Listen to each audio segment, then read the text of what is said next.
Welcome to the Upshot, Multi-World Disc Golf's podcast about the latest in the disc golf world. The time has finally come. The World Championships start tomorrow. I can't believe it. So excited to have you with us. It is Tuesday, August 29th, and the 5-round World Championships at Smuggler's Notch in Vermont on the classic combo of Fox Run and Brewster Ridge all get started tomorrow morning with the FPO round. Joining me today, of course, Josh Mansfield.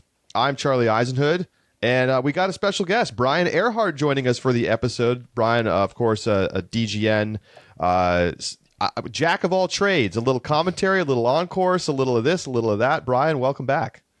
Glad to be here. Can't wait. Smuggler's Notch is my favorite place to play tournaments, so I'm happy to be here. Well, we're so pumped.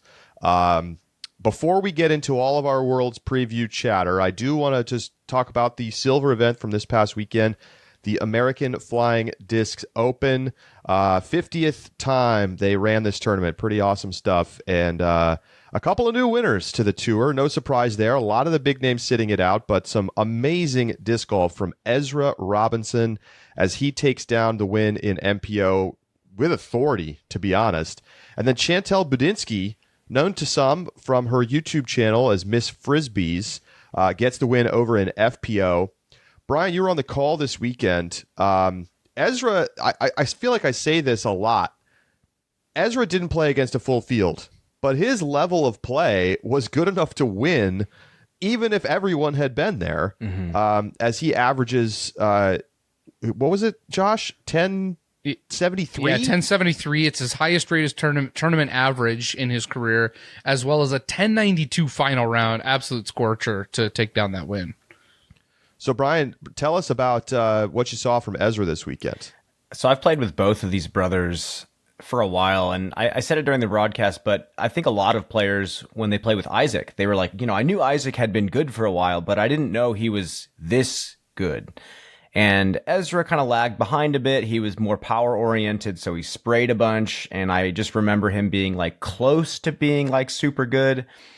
But I walked behind him at Ledgestone and finally was like, whoa, like the disc is coming out of his hand with intention now. Like he has more control over his body. He understands the lines a little bit better, and his touch has just gotten infinitely better. So he did all of that this week, and it was awesome to watch. I mean, the course that they played at Parma was really fun to watch somebody play well at, just due to the variety of shots. He literally played flawless golf that final round. It was amazing. Yeah, that final round, bogey free, also includes an eagle, and was able to close out the stretch with 3 birdies. Matty O had a good round at 9 under, but it did not matter even a little bit with him extending that lead, winning by 6 strokes over Matty O. And then third place after that was 15 down, more than double behind Ezra Robinson. Ezra Robinson at 31 down for the win. Well, I feel like it's kind of gone under the radar for me, and maybe for others, just how good Ezra's been playing for like the last 3 months. Like if you go take a look at his PDGA page, starting at the Zootown Open, another silver. So he finishes top 10. Okay, silver. All right. Then he's 6th at DDO, 3rd at Des Moines, 12th at Preserve, 12th at the European Open, 4th at Ledgestone, 10th at Idlewild, 18th at Deglow, and now a win. I mean, that's better than 95% of the players on tour right now in terms of the finishing positions over that stretch. Yeah, you're right.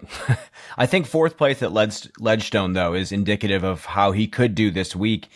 And Perkins asked me the question of like, for Ezra, what do you think is better? The fact that he came here and won this tournament, or maybe getting a few more practice days out at Smugs? And to me, it's like, now he knows he can be a champion. Like sometimes you forget on the Disc Golf Pro Tour what it's like to come down the stretch with somebody. You're just battling for good cash spots, for points, and you forget the adrenaline pumping through you and your hands going numb and, having to manage your lead or chase the lead.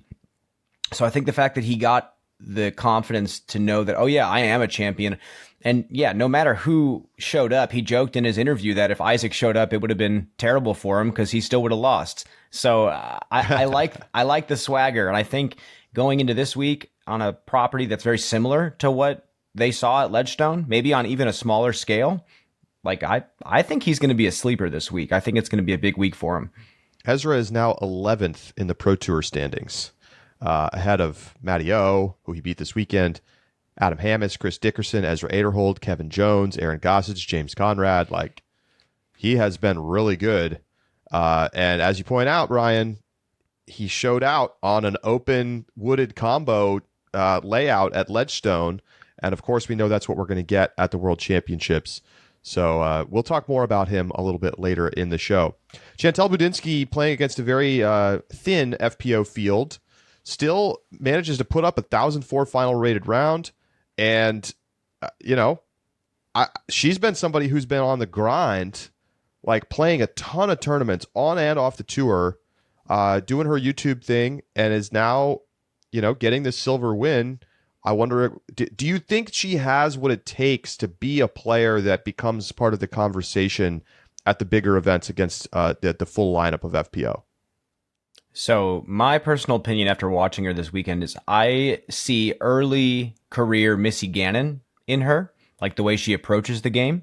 The putt is still not Missy Gannon level, but it's definitely promising. The putting stroke is really good. That little like minimal motion spin putt that she has looked fantastic when it was on. She hit some long putts, so showing off the range.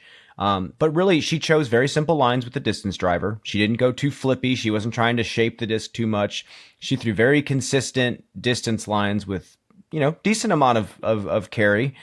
And then she threw the putter well. So that's, to me, Missy Gannon. Like, the addition, though, is she has this amazing standstill forehand with a driver that Missy does not have. So where maybe she lacks in the short game category compared to Missy, she does have the forehand. So that's what I see, the progression of Chantel. I think she could be really good, but time will just have to tell. She has to just keep putting herself in these types of situations. Well, one of the things that you highlight, Charlie, is that she's really been grinding this season. And I think that that's something it's so easy to forget that there are players who kind of can and do ascend this way. In the past couple of years, it's been the breakout stars who are, very young, and they've played pretty casually or just at the amateur level. And then all of a sudden they show up and they start winning Elite Series events. You've got the Robinsons, you've got Gannon Burr, plenty of players who kind of fall in that category, I think. Haley King, just another, one of those generational talents who just, their talent with the disc is so high that they come in, they win, but then they're just, up and down a little bit. And so to see players like this who, as Brian talks about, show potential in terms of their game and their style, who are on the grind and are making some improvements as they go, and you can see their finishes are getting better and better. It may not be tomorrow, it may not be this year or next year, but there is time for a player who shows that kind of skill set and has also shown a dedication to the tour life that I think a lot of players don't ever get their name recognized because they're dedicated to that tour life, but they don't ever get the wins. So this Silver Series win is a big deal. LWS Open at Idlewild, she cashed, took ninth, took home $1,000. That was her best payday of the season. Slow progression, and while it's not the headlines of disc golf today, I think is somebody to at least keep an eye on in that sense. All right. Well, I feel bad for the folks in Rochester for having, the scheduling that they did. Brian, just curious for your final thoughts. Is this a tournament and a course that you could see being a fixture on tour in the future, whether as a kind of a second tier event like a Silver or even as an Elite Series? I definitely think so. I think it has potential to be beefed up even more in regards to difficulty. And with that said, it played very difficult. FPO, I think there are some basket placements that needed to change. There were a few holes that never got birdied or maybe got birdied one time. So I think just changing the pin position by 20, 30 feet could change that completely. But for the MPO, I think the course played great, and 13 under was 1092, I think it was. So that's great scoring. I would love to see the tournament even be 2 weeks before Worlds. I think even that would give a lot of players incentive to go there as their final tournament before the World Championships. Again, it depends on where Worlds is next year, but I think it totally has a spot. And I think the Parma course was beautiful. I think the players truly enjoyed the variety. I think they liked the technicality of it. I think it shows potential. And Rochester showed up. I mean, with the most limited field, I think there was, 600 something spectators out there. And they were loving it. You could hear them screaming for every single shot, even through my headphones as I commentated. So, Perkins on the ground was saying he just loved the energy out there, and the locals were stoked that we came out. All right, well, it's time to turn our attention to the World Championships. And I want to begin just by briefly jumping backwards in time 5 years to 2018. The last time we had Worlds here at Smuggler's Notch. And we had two winners who have not won anything since. Greg Barsby gets his first Worlds win, his first major win. Paige Shue gets her win. I believe at the time was still Paige Bierkus, if I recall correctly. And she takes it down in FPO, beating out Paige Pierce, who was out driving her on like every hole. But Paige Shue, just steady as she goes, played incredible the whole weekend. And so my question then, I think, is why did we get two surprise winners when we haven't really seen the same thing play out at GMC? Now, GMC, of course, is 4 rounds, not 5. But if anything, the fact that it's a 5-round event should favor the heavy hitters more than the surprise upstarts. So is there something about the fact that it was Worlds? Was it a fluke? Like, Brian, I know I'm asking you to kind of go back in time right now, but like, why? Like, Greg Barsby winning, like we haven't even really seen him come that close since then. Yeah, it was epic. I was on the ground. I played that World Championships. Didn't play it well, but because of that, I got to go watch the final round very closely. And this was before crowd control got really legitimate, so you could go really anywhere you wanted, it felt like. And I was up the fairway, just kind of standing behind trees, like looking around the corner to see shots come in. And Barsby played amazing. I've talked about this with multiple people, and they say this property is a great leveler in the fact that if you show up that week and you have a very well-rounded skill set, you can win this tournament. And that's it. I think it might have just been a coincidence, but I think they did it in different ways. I know Paige Shue is not this phenomenal power sidearm player, but she is one of the best putter throwers still in the FPO division. And she stuck fairways. She got great birdies. She shapes the disc well. Again, she's from the East Coast and plays a lot of woods golf. So she played Brewster Ridge fantastic and threw the driver well enough at Fox. But when you watch the final round for MPO, it was insane. Like you watched people flying up the leaderboard, going on these crazy strings of birdies to try to catch the lead. And I think because everything was so tight going into that last round, there were a lot of players that woke up that day saying, I'm the world champion. And I think sometimes when it gets that big and the moment is that big and the course is set up for everybody, you're going to get that. And it just so happened that Barsby had a couple of, I hate calling it luck, but he had a couple bouts of good fortune on some late holes that stuck him in the middle of the fairway rather than way off the fairway. And he capitalized on it. And that's what you're supposed to do in woods golf. And it just so happened to go his way. Anthon had that nasty rollaway on 17. That cost him an out of bounds stroke. So it was chaos, and it was super fun to be a part of. But, Paul was jumping up the leaderboard. Matty O was jumping up the leaderboard. Anthon was flying up the leaderboard. It could have been anyone's championship. Paul Ulibarri was on the lead card going into that day, and he had a chance to take down a world title as well. So you can't really chalk it up to one specific thing, but I just think that's what this place sets up for. I mean, to your point, I just pulled it up because I haven't looked at it in years, but I pulled up the UDisc stats from that weekend. And the guys you just named, all right, the top 4 finishers, Barsby, Macbeth, Anthon, Ulibarri, you can hardly tell a difference statistically from their performances. One more OB stroke there, slightly better circle one in regulation there. They all putted great. They all were great tee to green. And it was just one of those weekends where, like, things were just right for Yuli. I mean, he had those 2, 150-foot throw-in, it's almost unfair to call them throw-ins because he was basically putting because he's just so insanely good from long distance range. But, he knocks those down. I forget what round that was. It was round 2 or 3. And you could argue that that was the difference maker, right? That he hit some, crazy putts to pick up an extra birdie or two and ends up winning by a pair of strokes over Macbeth, who, by the way, continues his streak of over a decade of finishing top 2 at Worlds. But more question marks than ever for Mr. Macbeth heading into this weekend. And that brings us to our segment here, which we're going to call Why They'll Win, Why They Won't. And we're going to talk about the contenders, the favorites on the betting cards. And by the way, reminder, if you haven't put in your bets yet, you can email upshot@ultiworld.com. Go to either the YouTube version of our episode from Thursday last week or to the post on Ultiworld Disc Golf's website, and you can find the list of odds. Put your $100 on whoever you want. You can split it up. You can put it all on one person. Whoever comes away with the most money in our hypothetical betting contest at the end of it all will win an Upshot prize pack. So, heavy favorite Kristen Tatar, wide open MPO. Does that feel like the right story coming in for you, Brian? Oh, yeah. Absolutely. I mean, Kristen's going for a season grand slam with this and U.S. Women's coming up. I think it's her tournament to lose. I think, I feel like it's almost like a myth at this point what happened final round at the European Championships, but she still won. You shoot an 892 rated final round and you still win. So it's pretty crazy. Yeah. So no, there's no doubt in my mind. And then MPO the whole season. It's been just insane. All right. Well, let's jump right into it, Josh.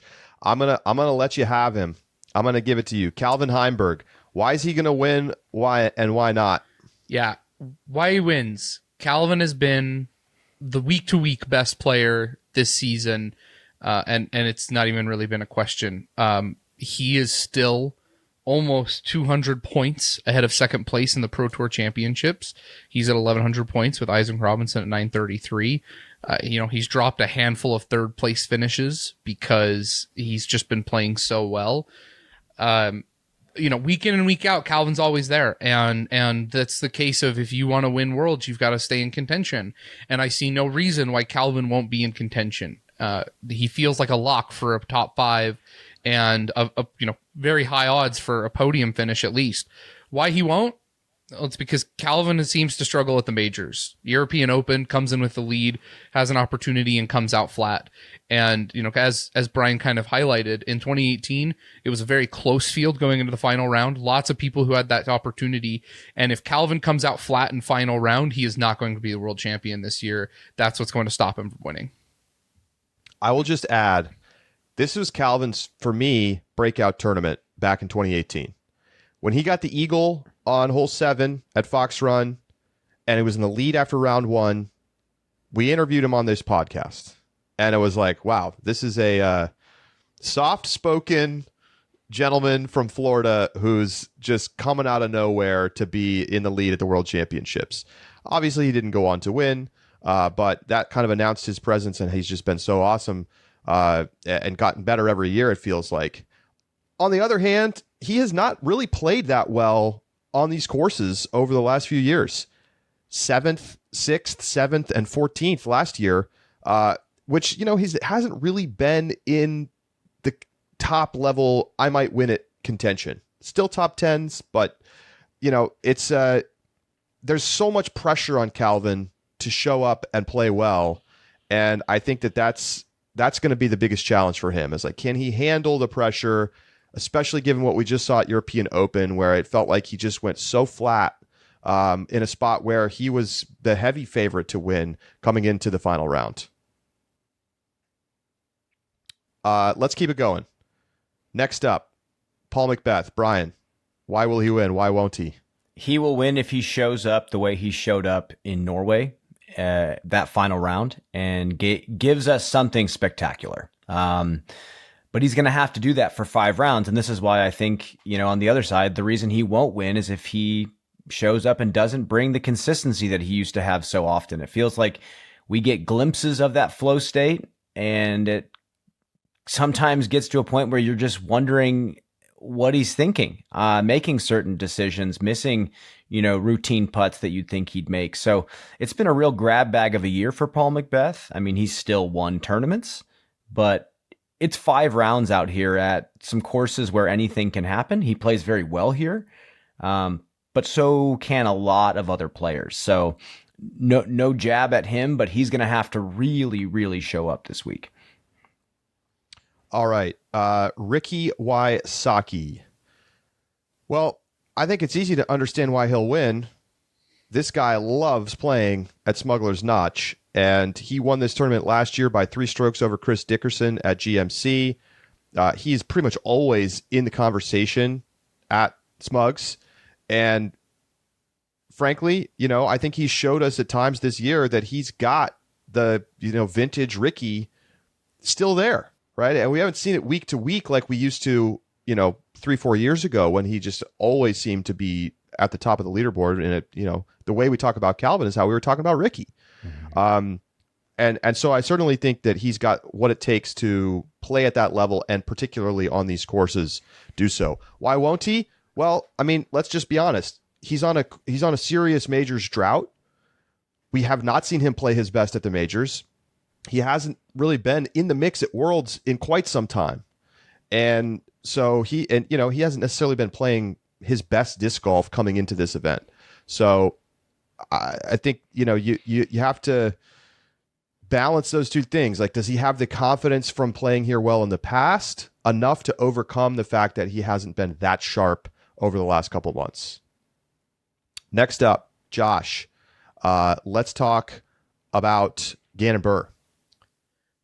If you want to talk about somebody who does have killer instincts and has taken down majors in recent time, Gannon Buhr's the first one that's got to come to mind. His battle with Nicholas Ontala at USDGC last year was just a top-tier performance that shows what he's capable of when the pressure's on. This is going to be 5 rounds. He's got to do it for another round. But Gannon, despite not being as consistent week to week as Calvin, is the one who's shown the most potential for winning on tour this season. He comes in with 3 Elite Series wins, which is the most on tour, and you just have to like Gannon in terms of his ability to close out tournaments. I think that's going to be an important skill here if the field is as tight as it was. And if, with the way Gannon's played both in majors and this season, there's probably nobody better to want to be closing out a final round tournament with a tight field than Gannon Buhr. He also comes off a 10th place finish at Deglo, and it seems every time Gannon falls down to 10th or worse, he usually wins the week after. So you sure like that for him. Why he doesn't win? Gannon does have a hard time, and he does have the kind of tendency to either win or not show up. If he finds himself out of contention after a couple of rounds and doesn't shoot a spectacular round 3 or 4, he's going to finish outside the top 20. And that's kind of the swingy nature of Gannon's game thus far. And I don't know which side of Gannon you're going to see this week, but I think both are very, very possible. 24th at Ledgestone feels like a little bit of a concern considering the layout of these two courses. Let's see. Next up, let's talk Eagle McMahon. Brian, thoughts on Eagle? I like Eagle. I like him as a player right now. I think he's really coming into this new forehand era very nicely.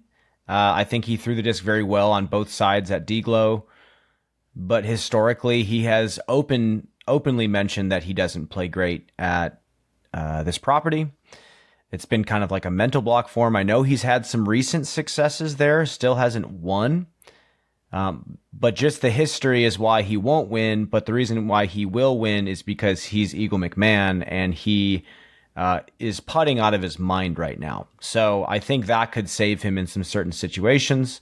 And also, really, one last thing, just from a gameplay standpoint, I like this more Heiser flippy style of forehand, and I think it might suit him very well at Brewster Ridge if he needs to pull it out. He shot a 1079 rated 53 in the final round last year. That was the hot round of the day. I mean, he was way out of contention. He ended up finishing 7th. He opened on Brewster with a 991 rated 60, which was 10 shots worse than the best round of the day.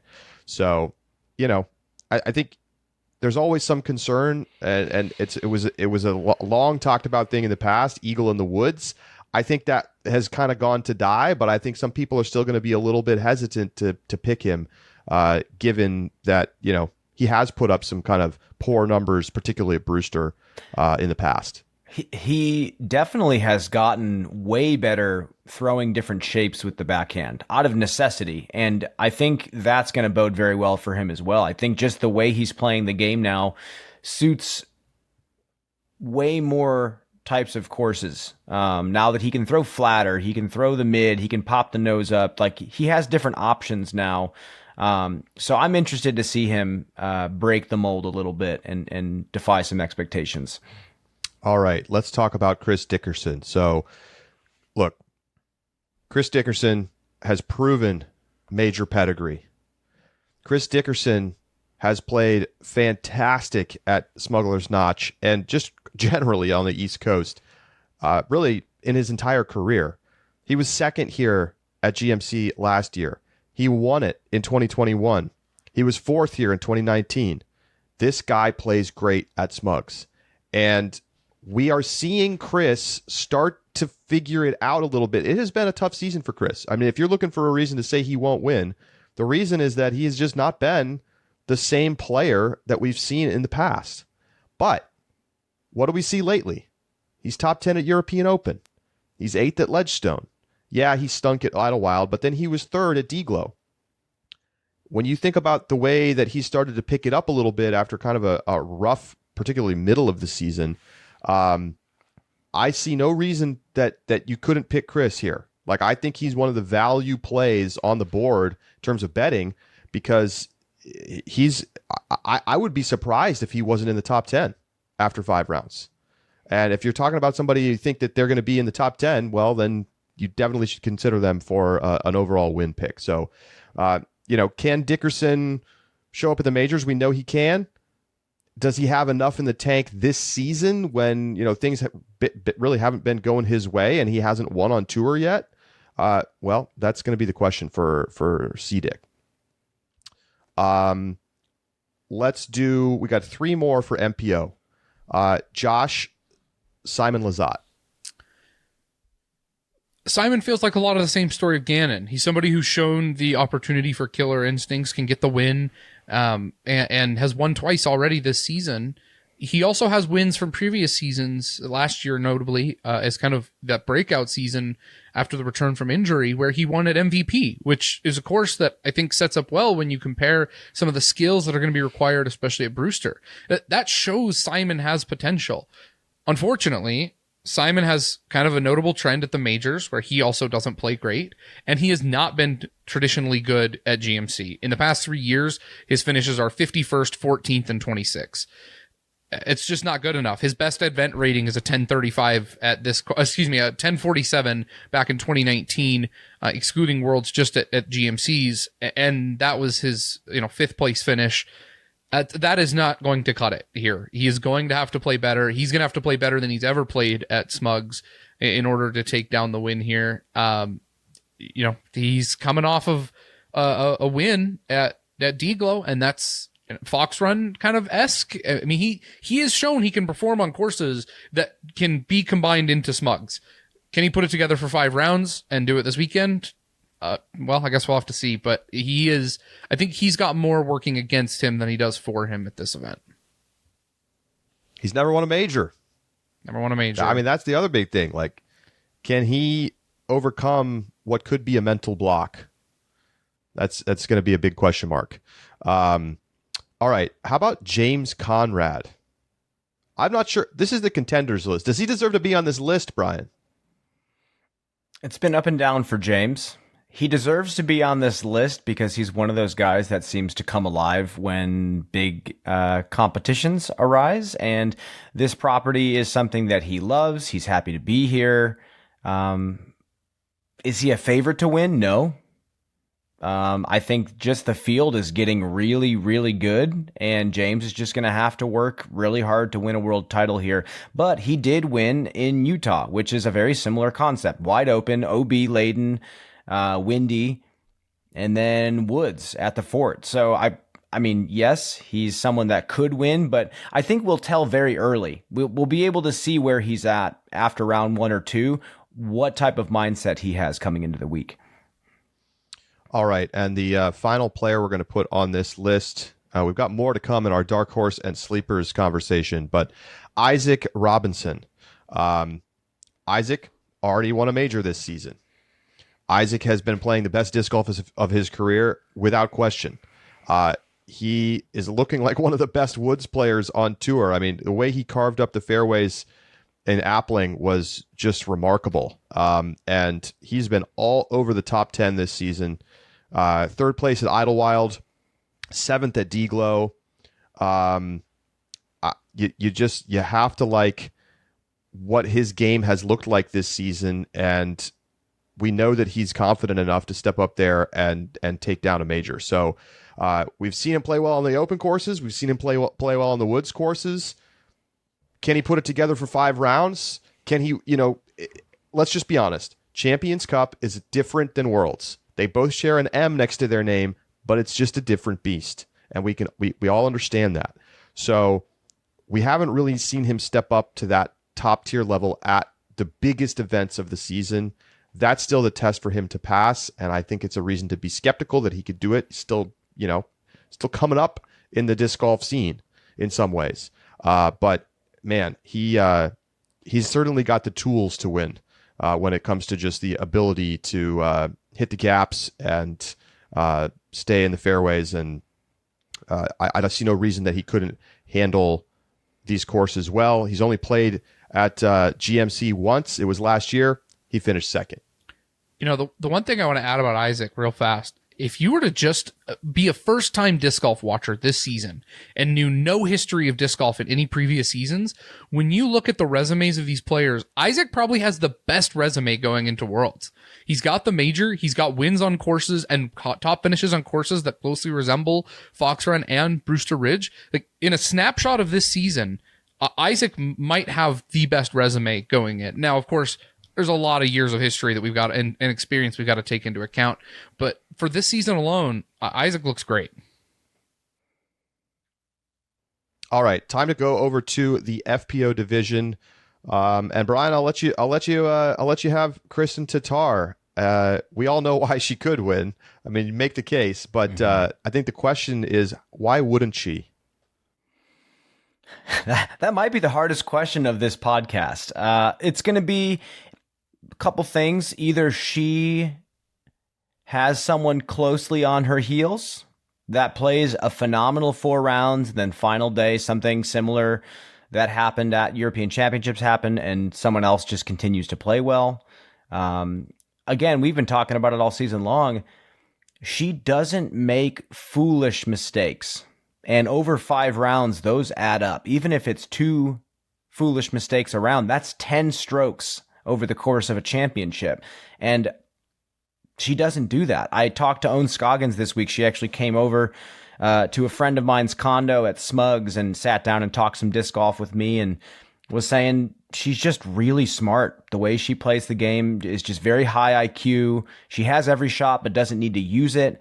And she said her putting right now is just insane. She played apparently a round of the mixed doubles championship with her, which Owen actually won, but said that Kristen's putting was the most notable thing. She's like, she was blowing me out of the water.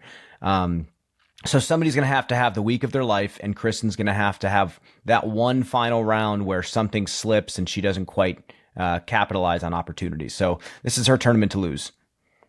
I mean, you could argue we saw pressure get to her a little bit at the European Championships. Pressure in the sense of, I really, really want to win this tournament. Obviously, there was no scoreboard pressure at the time. It ended up being a little closer than you might have expected. But, she's already got the Worlds. I think the question is, does the season Grand Slam and wanting to go back to back and continue to be the superstar that she is that creep into her mind at all in the late stages of this tournament if someone is connected to her? And that's a big if, because she blew everybody out here last year. She won this tournament by 7 strokes over Henna Blomroos, and just pulled away in the final round. She actually has always played well at Smugs. She only played this tournament one other time, GMC, back in 2019 when she wasn't winning everything. That was the year she won her first major, and she finished second behind Sarah Hokum. Of course, it's easy to understand why she will win, right? She's played great here. She's the best player on earth by a distance in the division. And, whenever it feels like maybe somebody could challenge Kristen, she comes out and pulls off what she did at European Open, where the tournament is over after 1.5 rounds. I mean, it was just straight up over. She could do it again. She totally could do it again. And I think what you said is accurate. I mean, we'll never truly know what goes on in her head. Athletes at that level will only let out certain things when someone's interviewing them. They're not going to fully show their cards. So when we speculate about, whether or not the pressure of like constantly having to win is going to get to her, we'll never know that. And we'll only see that by her performances. And who knows truly what happened, the final round at European Championships. She might have been sick. She might have woken up and been sick, but just didn't want to say anything. Like, we don't really know like fully what happened, but all we know is she had a 16-stroke lead going into that round. So who cares? So we'll just have to see. The other thing, the question that has been lingering a little bit is, she played with tape on her arm in that final round. She had mentioned that she was feeling a little discomfort in the arm after the third round of the European Championships. Is there a possibility that there could be a fatigue factor or like a light arm injury that causes problems for Kristen here this week? Could. There's a chance, but I guarantee you the moment she tapped out on 18 at the European Championships, she started recovery. And I just know that, just how seriously she takes this job. She's probably been resting and recovering and preparing ever since she tapped out. So we'll see. But I think it's highly unlikely that something happens that actually fully derails her physically. All right, Josh. Owen Scoggins. Owen is coming off probably the best stretch of 4 tournaments of anybody in disc golf, MPO, FPO. She wins Mid-America at the silver event. She takes second at Ledgestone. She takes second at Idlewild and then wins Declo. That is an impressive 4 tournaments to come in 2 worlds. That's a huge deal, and especially because Owen gets her first win. We know Owen can stay in contention. She has the consistency and the game smarts that she'll always be in the fairway and she'll always be near the top. But for her to get a win is a really big deal. And I think is the thing that we needed to see that means that Owen has the chance to win Worlds. She could do it. Why will she not? Well, I think the answer can be the same for everybody here because Kristen Tatar is going to be there. The other thing I would add, though, is that Owen, while she does manage to get to the top, I think you can see at times it's a very similar story to Calvin at times, where she's not in contention going into the final round and shoots a really strong final round to move back up. So it looks like second place. Owen isn't often at the top and just gets out-dueled. She is a little further back and then works her way back in with a really strong final round. That's not going to cut it here because if you're going to keep up with Kristen, you need to be in position to strike in that final round. And so Owen's going to have to hang with Kristen for the entire week. But she's shown she won Declo. Like, Kristen wasn't there. We know that, but Owen can do it. And I think Owen is got to be one of the favorites to challenge Kristen among the challengers committee that we're going to be going through next. Missy Gannon has a kind of a similar story to Owen in some ways. I think Missy has been the second best player on tour this year behind Kristen. And she is coming off of a win at Ledgestone, a pair of courses that set up quite similarly to what we're going to see this week. She hasn't missed the top 5 since June. She has been so good week in and week out, and it's really just a question of, does it all come together, right? If it doesn't all come together, she's going to finish, 5th to 8th. If it all comes together, she's going to be in the hunt. It's just that simple. And I think the question for me, honestly, is does she get the putter going? She can be a little up and down with the putting. She's obviously one of the better putters on tour, but she's also prone to missing a few. I mean, we saw it at European Open. It felt like she couldn't knock down a putt. If she can knock down the putts and hang in there and stay connected to Kristen, there's no reason she couldn't come out on the final day and get the win, particularly if Kristen falters. Well, also, she doesn't have the same pressure from anybody to win this tournament. I think people are excited for her to come out and win this tournament. She has that nickname Big Money Missy, and she's been living up to it. You know, Ledgestone was a huge win for her. She's won tour championship. Throw Pink, which everybody counts as a major because it's 4 rounds at Winthrop. She can totally do it. And also the advantage she has over Kristen is Kristen just, you know, I guess what I'm saying is I almost feel bad interviewing her so often. There's so much media coverage of Kristen, so many people asking her questions, so many people wanting a piece. And she goes into this tournament like, well, crap, I have to win this. And at least that's the speculation I have. Missy is like, all right, I'm ready to win this. I can win this. Like, no one probably expects me to win this year because Kristen's the favorite. All right, coming up next, we've got Haley King. Brian, why can Haley win and why not? Haley can win because she's probably the most physically skilled player in the division. That's it. But I said this all year, and I've joked with you about it, Charlie. There's disc and there's golf, and we're seeing that golf is what wins these tournaments. You know, you can be super good throwing a Frisbee a million different ways, but if you don't make good decisions and you don't stay focused and you don't realize that this game is hard and you'll make a lot of mistakes, you're going to fail. You're not going to score well. So it depends. Haley is the biggest grab bag box of chocolates in the FPO division. You could take a bite of chocolate, it could be filled with toothpaste, or you take a bite of chocolate and it's filled with caramel. So I don't know. I think it's similar to James Conrad. First 2 rounds, I think we'll see what Haley's made of this week and what her mindset is. If she's dead set on a world title, which I know she is, she really cares about this event, we could see her do something very similar to what she did at the Champions Cup, where unfortunately she still lost by a bunch to Kristen Tatar. So we'll see, but she's won here before. So again, that's like the biggest mystery is Haley King in this division. I mean, and she didn't just win here. She shot a 10:52 rated 54 at Fox Run to, I believe that still stands as the course record in FPO. Obviously, there's going to be some course changes here. We'll talk about that a little bit later. But one of the sparkling rounds of the last 3 seasons. I mean, it's one that stands out in my mind. But yeah, well said, Brian. Josh, Katrina Allen. She's been a little out of sync lately, but why could she win? Look, you have to give Katrina credit. She is a world champion. She's won majors. That kind of experience is important when you are considering and going into the Worlds. She's one of those who has been a contender for more than a decade at the highest level of the game, and that sort of longevity earns you respect. She has wins for them from the season at the Preserve, all those things, LVC as well. But I'm going to be honest with you, going into this tournament, it feels like she is very much resting on her accolades of the past and does not feel like she is in good form going into this tournament. She finished 24th at Ledgestone, 33rd at Idlewild, missing cash at both, 28th at D-Glow. So missing cash for 3 weeks, 3 tournaments in a row now. This is the tournament that broke her cash streak last year of more than a decade of cashing, where she missed out. Her finishes at this course and at this property, 24th, 4th, 3rd, 6th, and 6th. But here's the story.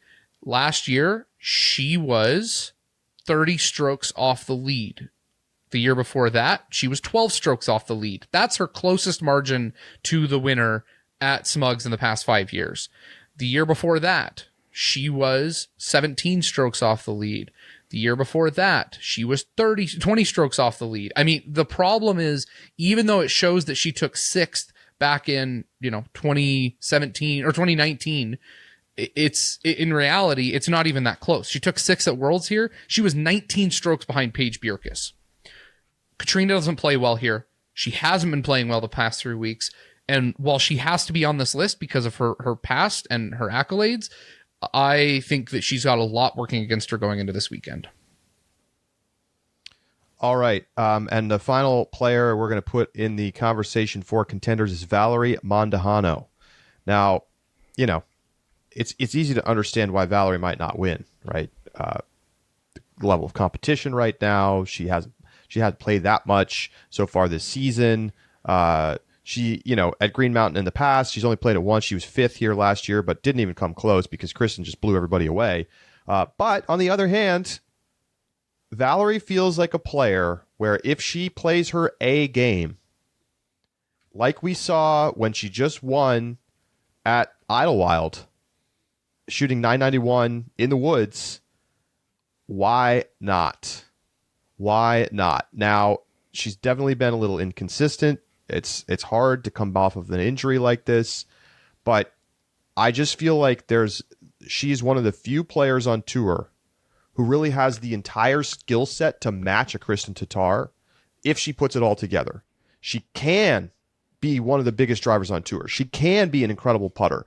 We've seen all those things. Now, we don't always see them at the same time, but you know what? Sometimes that's what it's about. It's about coming to Worlds and just having that focus to be tuned up and ready to go. And it does feel like Valerie has the ceiling necessary to win against this field, and is probably one of the few players that we haven't already talked about for which you can say that.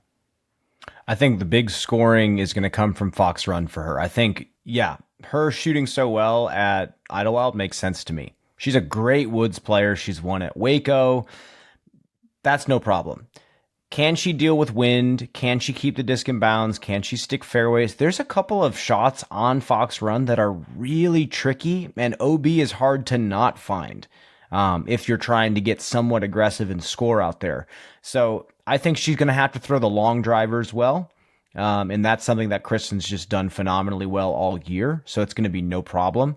But Kristen also throws farther than Valerie, so Valerie's going to really have to throw the fast stuff really well. It's just a tricky course. It looks easy on the outside. A lot of the holes look like you can just walk right through them, and then you find yourself scoring terribly on them. So it takes a lot of learning to shoot well out there. So that's going to be her challenge. All right, we're going to take a break. When we come back, we're going to talk about some dark horse and sleeper picks and break down the course changes as well as we get you ready for the World Championships. Stay with us.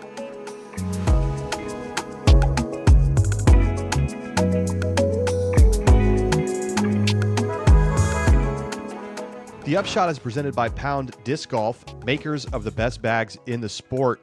Right now, 2023 Sextathorpes and Big Germ Octathorpes are available, and you can also save a little scratch. If you want last year's Big Germ Octathorpe, use code UPSHOT and you'll get 15% off.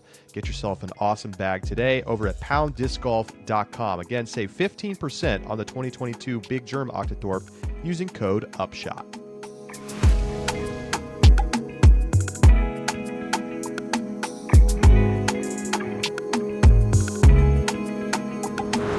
Welcome back to the Upshot. Josh Mansfield, Charlie Eisenhood, Brian Earhart with you. And we are going to now each pick a couple of players that we see as potential sleeper picks this week. If you're thinking about trying to get some value in a fantasy contest or something like that, we know that we had dark horse winners 5 years ago with Greg Barsby and Paige Shue. So, Brian, you're the guest here. Let us. Who are you looking at as potential sleepers this week? One or two on each side. I think number one for MPO, I have to say Ezra Robinson. We talk about Isaac being such a well-rounded player, but we're finally seeing Ezra do the exact same thing. We talked about it. The way he performed at AFDO was not just a weekend of great disc golf. It was a world champion contender playing disc golf that week. Everything fired for him. The circle 2 putting looked fantastic. Circle 1 putting was almost perfect. The touch was beautiful. Like, he's showing skills that accomplish that task of not making foolish mistakes, which again, at a world championship add up like crazy, even if it's 1 or 2 per round. So, that mixed with the fact that he is throwing the disc with crazy quality. Like, I actually tracked an interesting stat, at Ledgestone. I followed his card and I kept track of the quality of his tee shots. He threw 18 backhands off the tee, no forehands at Northwood Black. 15 of them not only hit fairways, which was the first check mark for me, they were good tee shots. They were intentional. You knew that he meant to throw the disc that way and then stuck the fairway. You could hit a tree and kick back to the middle, and I wouldn't count that. So it was 15 of 18 tee shots at Northwood Black were quality. So this guy is throwing the disc ridiculously well. And I think where he would normally score just well at Fox, I think he's going to do great at Brewster as well. Josh, who's an MPO sleeper for you? I've got two that I got to put at the top of my list. Number one, Nicholas Antala. He has, in the past year, taken second at USDGC and second at Champions Cup. He is someone who will show up at the majors. He has a very talented and diverse skill set and plays woods courses from Europe that I think are going to closely resemble Brewster. If he can play as well at Fox Run as he did at USDGC, I don't see any reason why Nicholas couldn't take down the win here this week. My other pick, got to give it to Cole Redallen. We've talked so much about how important Ledgestone is as a proxy for this event and how the courses play similar. Cole Redallen has to get the nod then as one of my sleepers. The first place at Ledgestone, he's shown the potential to shoot hot rounds, and Ledgestone shows he can put it all together. He's got to do it for one more round than he did at Ledgestone, but if you win Ledgestone, I think you have to just qualify for this list. So if you're not a favorite already. So Cole Redallen, Nicholas Antala, they get my nods for sleepers and dark horses. I gotta throw out Kevin Jones. This is somebody who has played well at GMC in the past, and although Kevin has had kind of a weird season where it felt like he was a little unfocused, not really playing anywhere near the level he's capable of, it really feels like in the last 4 to 6 weeks that we're starting to see KJ back playing at that top level. That's a good sign, right? You want to be peaking at the right time. And you know what? People are going to remember this season because of the majors and, the overall arc of the season. You want to play bad in the first half? That's fine if you play great in the second half. So Kevin Jones, somebody who has the kind of the right abilities, the hyzer flipped through the woods to attack both of these courses. And it's just, for me, it's like, does he have the mentality to do it? We've seen him, when he is on, compete with anybody on tour. So that's one of the names that I would look at. The other, I don't know if I can say it, but I'm going to say it. I'm going to freaking say it. Anthony Barella. Okay. Is he suited for Brewster? I'm not sure. But at Fox Run, it feels like he could put up monster rounds. They get 3 rounds at Fox Run.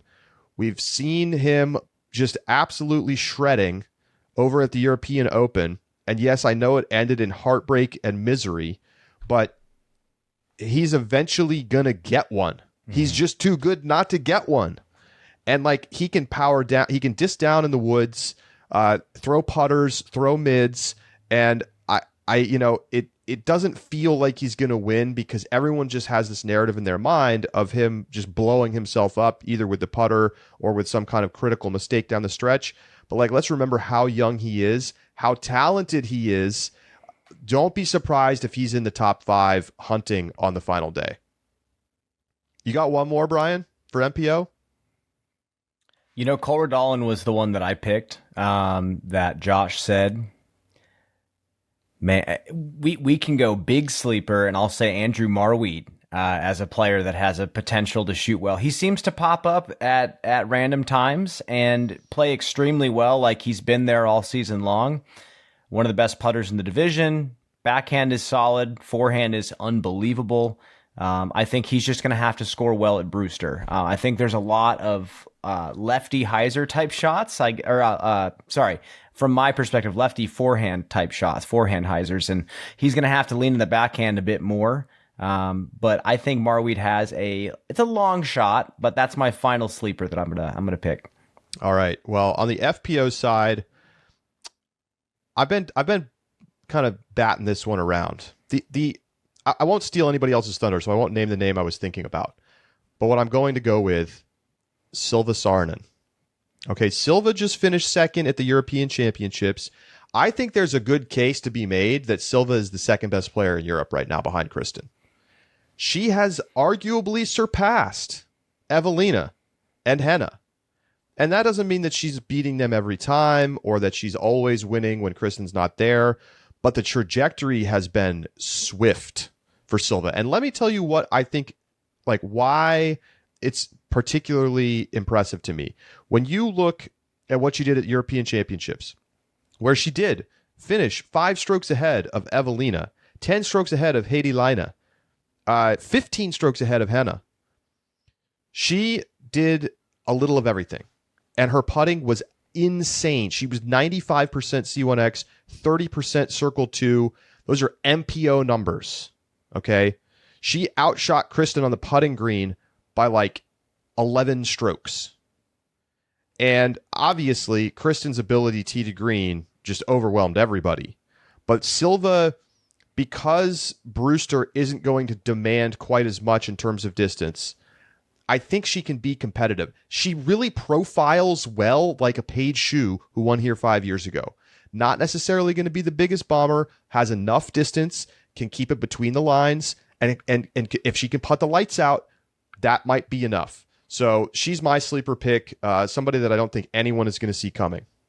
You know, one other credit. She has the honor of being the first person I've ever seen drop a win for Pro Tour points. She won too many silver events, and so she got a silver event over in Europe dropped because she just has too many silver wins. So wow. I mean, that's it speaks to why she's a dark horse, right? She's not winning Elite Series yet. She didn't come very close to winning the European Open, that's for sure. But she's been dominating at that second tier. And could she pop off this weekend? Maybe. Josh, who you taking? I think this is a sleeper because of people's attitudes towards her. I'm taking Ella Hansen. This might be cheap. She's 4th in the Pro Tour standings, so maybe this isn't quite far enough down to be considered a sleeper. But I think Ella gets a lot of flack for not playing golf, right? You think of Waco as being the key point. You know, when she fell apart, it's been her best chance this season. And she does get the criticism of taking weird shots, of kind of falling apart when the pressure's there, taking way too much OB. And, you know, those are things that I think mean that Ella is not even close to the forefront of anybody's mind for being able to take down a win here. It's what I think makes her such a quality sleeper pick, though. 3rd place at Ledgestone, 2nd place at Deglow. Deglow has a lot of OB. Ledgestone's got a lot of OB. Ledgestone's got Woods. Ella does go OB. Ella does not play smart golf. We know that's the case, but she is so ultra talented that she still manages to overcome it and be top 5 in the Pro Tour standings right now. And all it's going to take is for her to have 1 week where it stays in bounds 50% more often than it usually does, and Ella could win by multiple strokes. Like that's all it's going to take. If she hits the fairway and stays inbounds 50% more or 30% more than she usually does, she is going to be near field average and very, very well could be challenging Kristen in a 2-person race, just like it was at Waco. Ella's my sleeper pick. Brian? I got to go with Kat Merge. And I say this for a few reasons. I mean, she won at Waco. She went out in the Open, or not Waco, Jonesboro. She throws the disc a mile. I mean, she was keeping up at Deglow with Ella and Holland. I mean, yes, the speed is not as fast as the other two, but she can shape the disc very far, which means that in the woods at Brewster, she can slow down and throw something more controlled and get up these fairways. And I've just really enjoyed the way she has spoken recently. She has matured as a golfer in many ways. I love that when I ask her questions like, you know, what is it going to take to shoot better tomorrow? Or are you making any adjustments? She just responds with something stoic like, we'll just have to see. I don't know. I'm not sure. And you know what? That's a long way from where she started. And the fact that she's finally realizing that this game is unpredictable. And again, I think a lot of sports psychologists will say about the sport of golf that acceptance is a big deal. And it's hard to actually internalize that. And we see it in her play too. She has not been afraid to play aggressive, even when the moment is tense. She threw a lefty backhand at Jonesboro, and it was not a good shot. But the fact is that she chose to do it and still won the tournament. She has some resilience that's really building, and it seems like she's really enjoying the journey of becoming a better player and a better thinker. So I think 5 rounds out here is going to be fun for her. And I think we could see her at least on the lead card, giving Kristen a run for her money a few of the rounds. We'll see if 5 rounds can happen. It would be a delight to see it happen, but this is her big test. All right, it's time to talk about the course changes. Most of them are either shortening or lengthening holes a little bit by changing tee pad, a couple of pin changes. We're not necessarily going to go through every single thing. The changes are more significant for FPO, where they, on Brewster, they shortened hole 2 by 100 feet. They shortened hole 4 by 130 feet. A lot of the holes that they changed were sub 5% birdie rate back last year at GMC. Let's talk about one of the big changes, though. Hole 8, it changes for both divisions. Becomes a par 4. At Brewster, there's changes to hole 8 on both sides. At Brewster, it becomes a 700-foot par 5 for FPO, coming up from a 486-foot par 4. It's about 200 feet longer for MPO as well. It also goes to a par 5. This was the third most difficult hole before. Now they've added length. They've added a stroke to par. Brian, how do you think this is going to play this year? Oh my gosh, I played this hole. It is going to be one of the checkpoints on the course. And I like that it's towards the middle.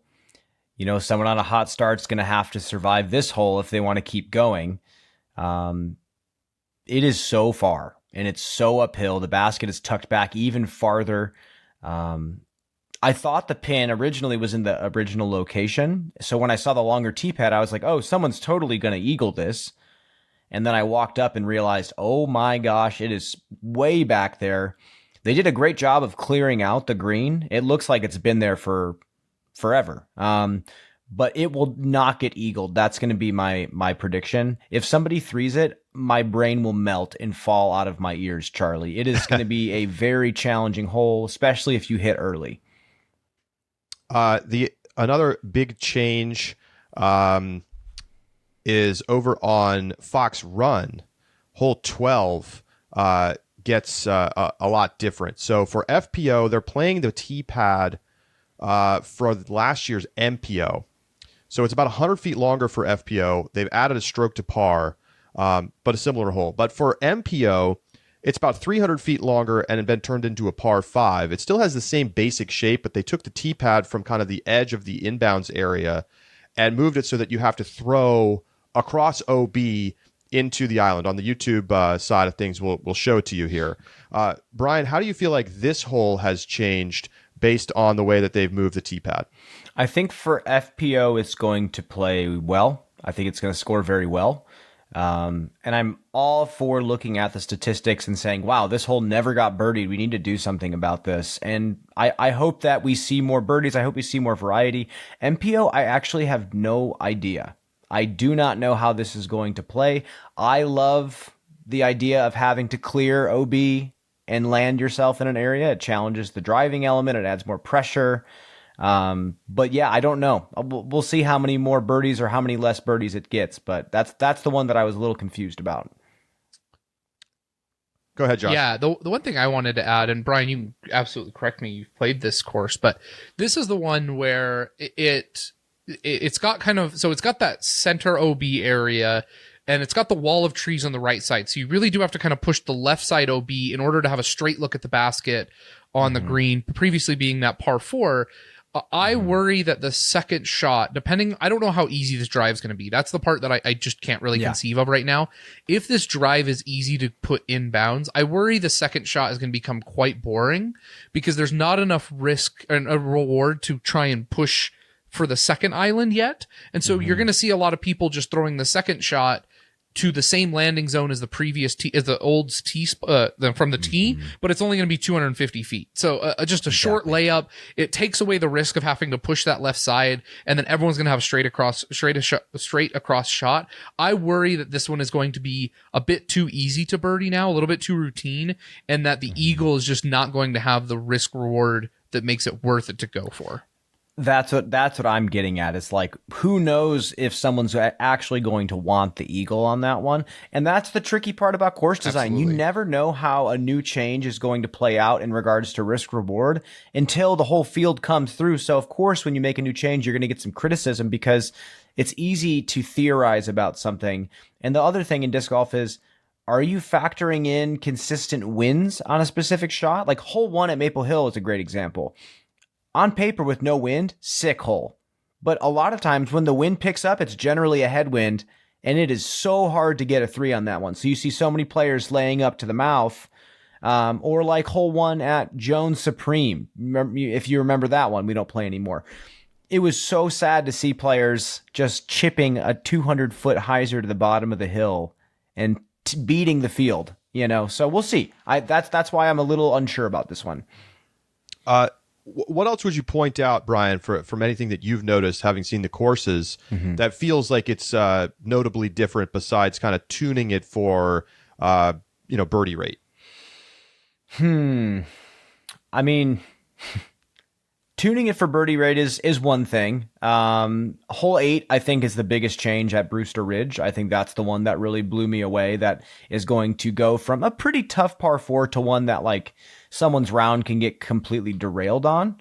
I think a couple shots have been made a little bit harder. I mean, the hole 18 at Brewster was always so underwhelming. Just like you're playing all these great holes and then all of a sudden, blah, you have like a short par 3 to finish. That one got tucked back into the left, so you actually have to clear that bush in the middle and still keep the nose down to clear the canopy. That's going to be a cool shot. And I think we'll see a little bit more scoring spread there. It'll be a very good birdie to get to finish the round. Other than that, I mean, the change on hole 3 Brewster was okay. Like they pushed it back into the left. It's a little bit longer. There's a couple gaps you can choose from, but it's still like a gettable par 3. We're going to see quite a bit. It's still at the distance where a stock hyzer with something stable is going to be just fine. But yeah, it's not insane. It's not, the changes are not remarkable, but they're necessary. But the courses look unbelievable right now. They look so beautiful. We've had guys from the tour that have been advanced to this spot for like over a month getting ready for this. So I'm so looking forward to how everybody enjoys it. Spectators, players, it's going to be great. I wanted to ask you about the one change they didn't make, which is the hole 6 at Fox Run, one of the easiest holes on tour last year. They didn't do anything to it. Yeah. Are you surprised they kept it the way that it is? I mean, it's truly the definition of a must-get birdie. There was a discussion about that hole.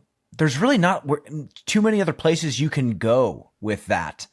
You push the basket back, you're getting in the way of the path on the way to 5's tee pad, so you can't really push it too far back there. Tee pad is about as far back as it goes. I heard a discussion that they at one point discussed making like a dock overlooking the pond next to hole 5's basket. And then you walk to that dock, throw from the lake over the tree line, to the basket of 6, which that's some wishful thinking. But really, when you look at the land, there's not too much more you can do with it. And I've seen a lot of players screw this up.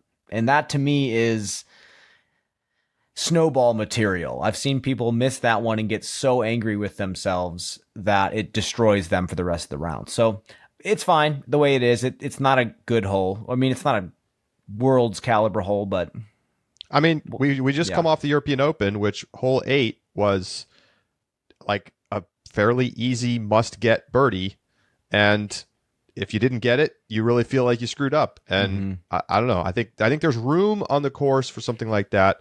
I'm surprised they didn't try to add some mozzarella sticks or something. Yeah, like an island or something like that. Yeah, I don't know. It'll be fine, Charlie. Don't worry. It'll be fine. It'll be fine. I have. What's the average? What do you predict the average is going to be for the week? I think it'll average 2/3 of a stroke under par. For reference, round 4 last year it averaged 0.85 under par. Oh, maybe I should go higher then. Over under 1 stroke under par. Oh, it won't be that far. 1 stroke under par. It averages a 1.85 last year. Well, that means you need aces and no bogeys. Yeah. No, okay, you're right. I need a little more coffee. The mathematics. I think 0.85 is let's say 0.8. Over under 0.8. I think it's going to score a little harder than 0.8 under par. I mean, that's really, really far under. That's a lot of birdies. And if the wind picks up, it actually swirls in that spot of the course. So the tee shot's actually harder than you think. It actually is pushing away from the basket. So sometimes people try to throw pure hyzer forehand and they get shoved out of bounds left. So I've seen it happen. I've seen bogeys on it. Here's my thing. Hole 6 can't exist in its own reference. You need to pair it with hole 7. And I am so upset that they have the new hole 7 still in place. So for reference, back in 2020, they had it where it was a little bit straighter and pushed closer against the OB. Here's what was interesting about that shot. Now, it played a full stroke over par. It was incredibly hard. I was okay with it, though, because on the first initial tee shot, this is the long par 5, Calvin's eagled it before. What was interesting about it is, number one, there was actually a decision to make as to whether or not you cross the OB stretch on the first initial drive. That was the decision that players were trying to make, and there was some risk reward. It was honestly like 50-50 whether or not players actually went for it. Number two is the birdie was like really well earned, and that score was a big deal. Now it's everyone plays short. They lay up the second and they go for the green on the third, and it's become so much easier. I love hole 6 must get birdie. Hole 7, if you walked away with a par, you were in good shape. I love that combo, and I hate that they changed hole 7 and haven't changed hole 6. I'm very, very upset about this still. I had to bring that up. I got one last thing to say. I don't want to keep it on this topic too long, but the first time I played the new iteration of that hole, I think it was, you say 2020 was when they made that change? I think 2020 or 2021 was when they started it, yeah. Dude, it was a real, like, optical illusion. There, you walk up there because there's like circles of white stakes. Yeah. There's white stakes along the side of the fairway. I swear, I stepped up to my second shot. I played short, second shot up to the higher ground, and I looked out to the basket, and all I saw were just staggered white stakes everywhere. I didn't know what was safe and what wasn't safe. It was really strange to look at. I've never experienced that before. I threw a shot. I thought it was safe. I threw it exactly how I wanted. I was so in the middle of the out of bounds, it wasn't even funny. I was like, what the heck? Like, I don't know. It was a weird hole, and I think the reason it averaged a whole stroke over par before was because the bottom half of the field scored terribly on it when it was in the old position. The top 20 guys were birdieing or parring it pretty routinely. I also think that was one of the bad changes, but I'm sure they have some explanation for it. But I loved that hole. And Calvin eagled it. Calvin eagled it in the old. Yeah. Put it back. Justice for hole 7. Anyway. Maybe they'll change it in the middle of the night.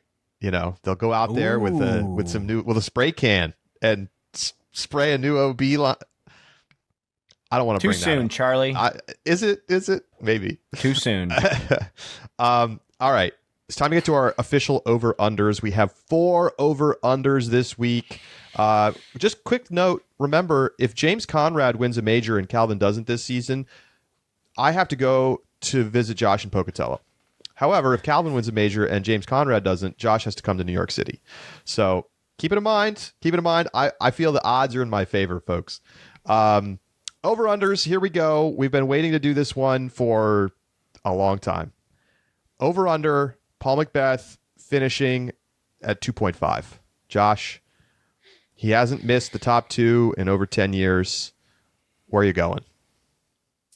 I think I've picked both sides of this since we've chatted about it this season on the show. There are too many good players, and the injury concern is still too real a factor for me for him to go 5 rounds. I think Paul is going to lose his 1-2 streak this season. Brian, I'll let you pick as well. I'm going to have to go with the under. I'm looking forward to him proving us wrong, but just the talent is good. Even if he was healthy, I might pick the under. It's hard to win these days. All right. Well, that means that I get Macbeth finishing first or second in the contest. Josh, what's next? Yeah, next up, this is one of my favorite ones. 0.5 first-time world champions. So essentially, do we have a first-time winner in either division? I got to take the over. Because I just think that MPO the odds of a first-time winner are better than the odds of a repeat winner. How many previous world champions are playing Worlds this year in MPO? Is it just Paul, Ricky, Barsby? James. James. Paul, Ricky, Barsby, James. I'm gonna take the over too. For sure. And like Kristen obviously is the heavy favorite in FPO, but I feel like I could pick it over 0.5 just in FPO. So FPO is just a bonus for me. Okay, Josh, then let's extend this concept. How about first time major champion over under 1.5? First time major champion. 1.5. So this essentially are both of them first time major winners? Correct. I'm definitely gonna take the under here because Kristen winning is enough to nullify that. And to be honest with you, if you gave it to me at 0.5, I still think I'd probably take the under. Because when I look at our contenders list, Calvin and Simon are the only two that don't have a win yet. Paul, Ricky, Gannon, Eagle, Chris, James, Isaac. That's my list. Greg Barsby I get to tack on there, right? That is a nice list to take on the MPO side. And while I think it's much more interesting on the MPO side, either one you give me, I would take the under here. Agreed. I agree. There's a lot of people that have won majors that, I don't know, there's a possibility. I got to go with the under. Josh, what's our last one? All right, my last over-under. This one comes from the Discord when we were chatting in a Rapid Reacts a week ago after D-Glow. 6.5. We're going to 6.5 first-time major lead card appearances. So players, first time in a major, they're making the lead card, 6.5. This is both divisions. For reference, there are a possible 32 lead card appearance slots between both divisions throughout the week. We are not counting feature card. So round one does not count. I think the 6.5 is a little too high. I'm going to take the under. Okay. Now, it's hard because mentally, I don't have a checklist of who all has finished on a major lead card at some point in their career. But obviously, all the big players have. They're going to presumably fill most of the slots. I'm sure we'll get a surprise or two, particularly in the early rounds. I think if you gave me 3.5, I might take the over, but at 6.5, I'm going to take the under. This is FPO, MPO combined. Correct. Combined. I have to take the over. It seems to happen all the time. Because the first two rounds of a major, it's awesome because sometimes you see some random people come out of the woodwork and just shred the first couple rounds, but then the experienced veterans come out 3, 4, and 5 because those new players are celebrating getting on that lead card. That's good enough. What a lifetime achievement. And then all of a sudden they don't live up to the expectations that they set for themselves and they dip off. But we see a lot of them. So I think I'm going to take the over. I'm going to jump with Brian. I'm going to take the over with Brian.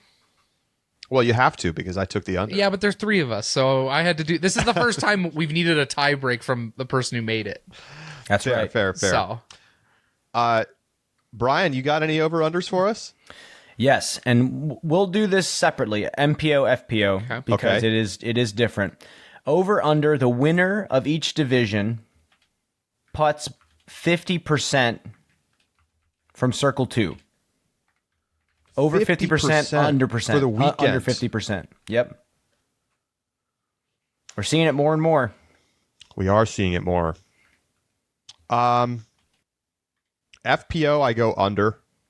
It's probably going to come down to what's the scores in the final round. Are guys laying up or are they trying to run it? I'm going to go under MPO, but I don't feel great about it. I'm happy with the over on the MPO. I'm not happy with the over on the FPO, but I'm happy with the over on the MPO. So that's Brian, tell us this. There are a lot of courses where there are some courses where Circle 2 putting becomes very heavily emphasized. Mm-hmm. Getting into Circle 2 in regulation is quite doable, but getting into Circle 1 in regulation becomes very difficult. Mm-hmm. Do you feel like these courses meet that, either of them or both of them? We'll just have to see how some of the changes shake up out there, but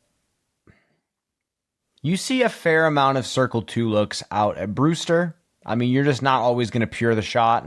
There's some late trees. Fox depends on the wind, and I was just trying to look up the wind conditions for those days, but we will just have to see. Thursday, 5 to 10 miles an hour.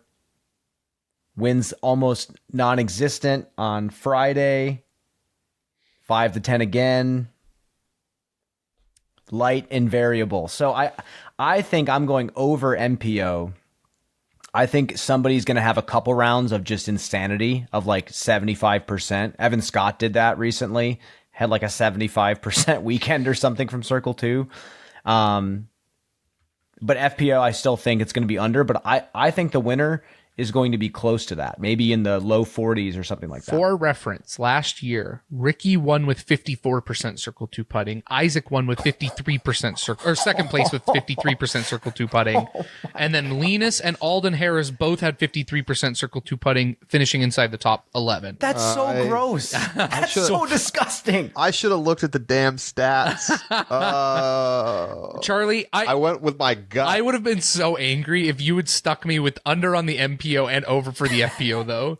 So I am glad that you didn't. For reference, Kristen Tatar putted 33% Circle 2 putting last year for her win, and she won by 7 strokes over Henna and then 11 over Own.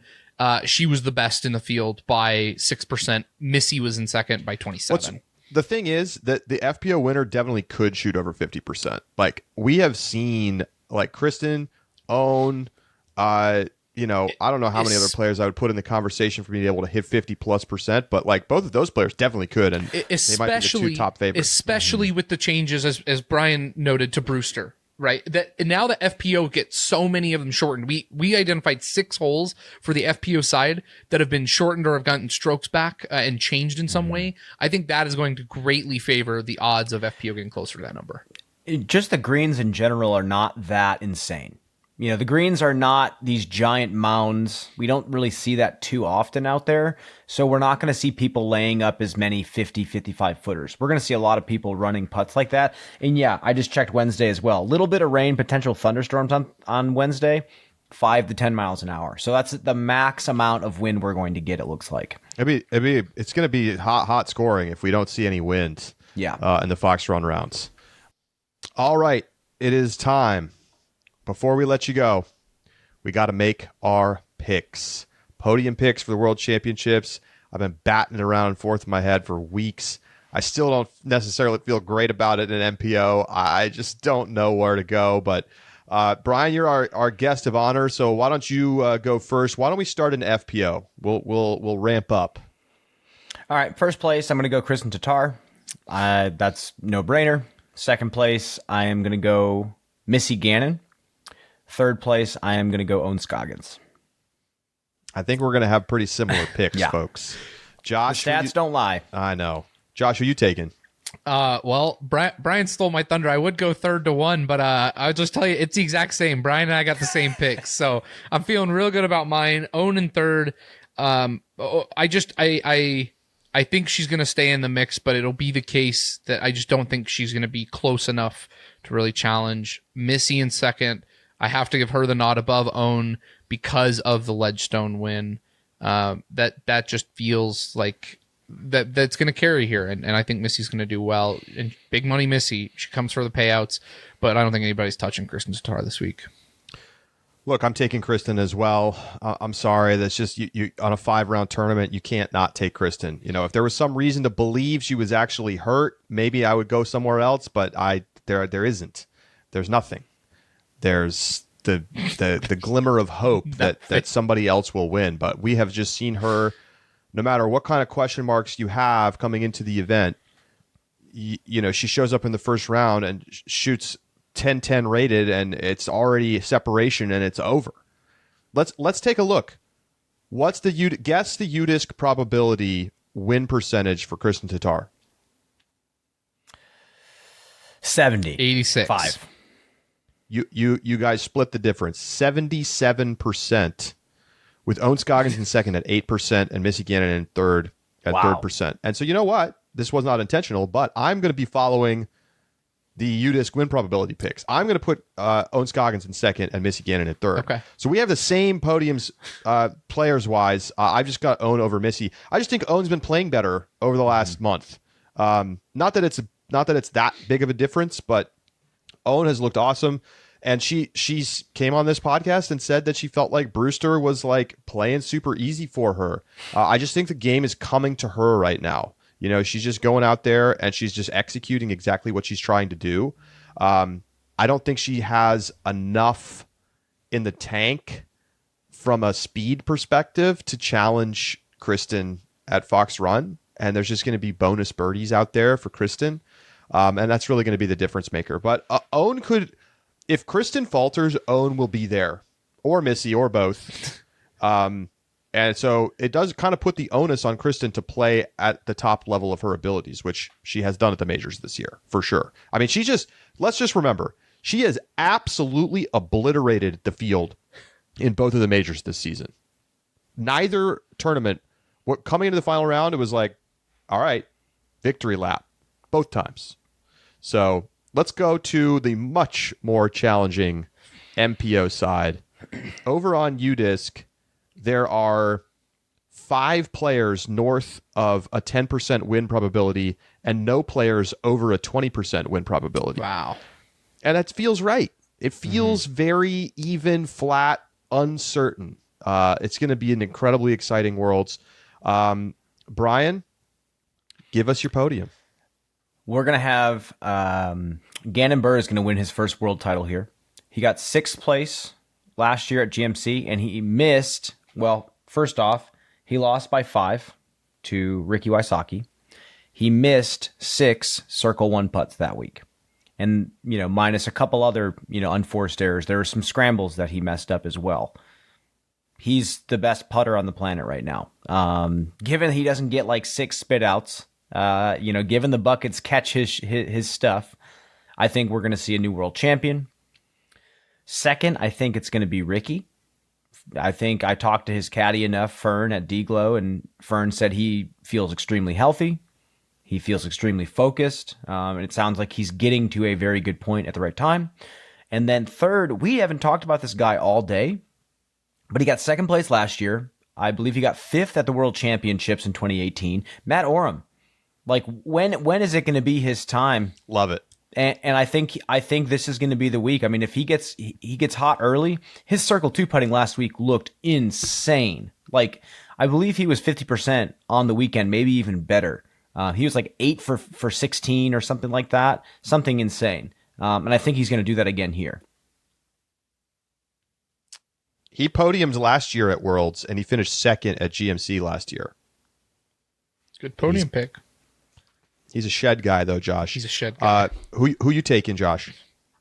I'm gonna take Chris Dickerson in the 3 spot. Chris is one of the guys that falls just outside the top 10 or the 10% win probability in the top 5 guys. He's sitting at 5%, but he's the best outside of that 10%, north of 10% group. Chris is good here. He's really good here, and we don't see enough of Chris. And that's what makes us forget about him. So all it takes is 1 or 2 bad tournaments for Chris, and then the lack of seeing Chris on tour for a month, and you forget how good Chris is when you get to this stretch of the tour.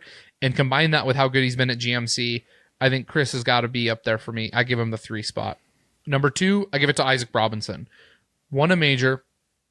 He has Elite Series wins, and he's played well both in Woods and in the Open. I really, he's 2nd on tour right now. He's 2nd on the Pro Tour standings right now. He's had a phenomenal season and shows he can compete at the majors. So I give him the 2 spot. But like Brian, first time Worlds winner, Gannon Burr. I think he has a killer instinct and is poised to win this tournament this year. Gannon is an exceptional talent. He is going to win Worlds. And then we are going to be talking about what is his ceiling and where is it at, because the sky is the limit for this kid, and I think he's going to show it this week. All right, here we go. In the 3 spot, I'm going to go with Nicholas Antila. And it's really hard to pin down the picks because I feel like there's like 8 guys that I could see being on the podium. And Nicholas is one of them. I'm going with him because I think we've seen him really step up his game at the majors over the past 2 years. And not everybody does that. Some guys play worse at the majors. And it's categorical, right? Simon Lizotte plays worse at the majors. You tell me why. I don't know why. He doesn't bring it. Not one of us puts Simon Lizotte on our podium, even though he just won.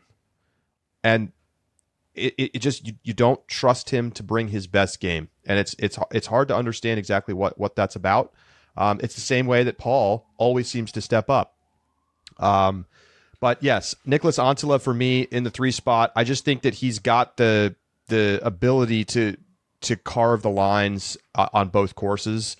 And I worry a little bit about the inconsistency, but we've seen him step up in the big spots. In the 2 spot, I'm going to go with Isaac Robinson. You guys are talking about how impressive Isaac is, and I think that given what we saw at Champions Cup, I know he's going to handle Brewster well. He's been playing really solid disc golf the entire season. Is he back in the 2 spot in the standings, or is it Gannon? He's back in the 2 spot. He's back in the 2 spot. So give me Isaac Robinson to pick up some points on Gannon, because I'm not taking Gannon to win, unlike the 2 of you. I'm going with the old stalwart. I'm not ready for the total transition of power. And I'll tell you what, if Gannon and Isaac go 1-2, we're going to be talking about transition of power after this week. But I am taking Ricky Wysocki to win another world championship. It would be his first since Emporia. And I just think Ricky has shown us that at GMC, it always is on for him. And I just, there's not necessarily a specific reason to his recent play that would say, oh, look, he's ready to win. But I feel like at the majors recently, we haven't necessarily seen that. We haven't necessarily seen the guy who's been hot winning the major. And a lot of it for me comes down to the comfort playing at GMC. And it's been a long time coming for Ricky. If everything Brian just said from the caddy is true, that makes me feel even better about it, because him being 100% health and ready to go is going to be a big part of that. So I'm taking Ricky to win. I will point out that not one of us has Paul Macbeth on our podium. It probably means he's going to win. That's just what he does. But where would you put the odds? UDisc has him as number 2 percentage to win. What are his odds to win in your mind, Brian? Paul Macbeth? Yeah. 10%? This is not an insult. This is just, we haven't heard that many updates. I haven't seen him throw that much. I haven't seen him practicing. I don't know where he's at. So I think it's more of a mystery than anything. That's why I'm giving it such a low percentage. All right. Well, we will see. It all starts tomorrow live on the Disc Golf Network. I will be, we're recording this on Monday. I will be in Vermont when this podcast airs. I'm looking forward to calling the FPO action alongside Zoe Andike. Brian Earhart will be on the course. I assume, Brian, you'll also be doing Tournament Central this week? I believe so. All right. Well, going to be fun to follow all of the action. And Josh and I will be back with you every night for a Rapid React show following each round. Josh, it sounds like, unfortunately, you're not going to be able to make it out to Vermont. Is that true? That is true. A whole list of things, both good and less good, but nothing serious. Just made it so that this trip was not going to be the best. So I will be going out next summer with my family. We're going up to the East Coast anyway, so I'm going to be making a stop. But you guys have fun without me, and I will be on the Rapid Reacts watching everything on the Disc Golf Network. All right. Well, can't wait to get it all started. Worlds begins tomorrow. Rapid Reacts for UltiWorld Disc Golf subscribers. Go to discgolf.ultiworld.com/subscribe to make sure you can join us in the Discord, chat disc golf all week long, and be there for our live shows in the Discord. Brian, thanks so much for being here. Of course. Love talking disc golf, and sounds like me and you are going to be talking a lot more disc golf this week, Charlie. Yes, sir. Looking forward to seeing you up there at Smugs. So enjoy the tournament, everybody. So much to come here. Our Thursday show will be our Rapid React show following the second round. So Stay tuned for that if you're not a subscriber. And then, we'll be breaking it all down over the next couple of weeks as we head into the true postseason at this point. For Josh Mansfield and Brian Earhart, I'm Charlie Eisenhood saying so long, and we'll talk to you on the Rapid Reacts here on the Upshot.